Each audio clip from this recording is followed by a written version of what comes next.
एकेकाळी बिहार आणि उत्तर भारतातील रक्तरंजित निवडणुकांचा संदर्भ देत महाराष्ट्र स्वतःला लोकशाहीच्या दृष्टिकोनातून परिपक्व राज्य मानत होता.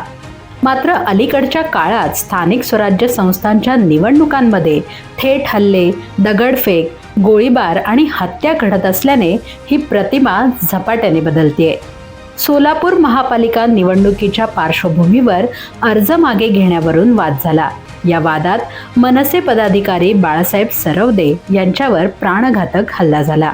अकोला जिल्ह्यात हिदायत पटेल यांची हत्या झाली.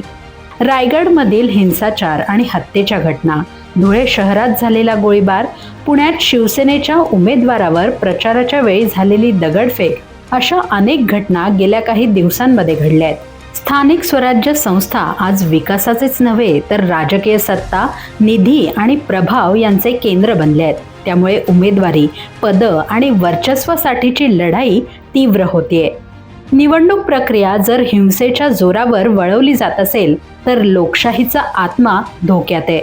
मुद्द्यांवर लढल्या जाणाऱ्या निवडणुका आता गुद्द्यांवर आल्या असून काही ठिकाणी त्या थेट रक्तपातापर्यंत पोहोचल्या आहेत. हे वास्तव गंभीर इशारा देणार आहे.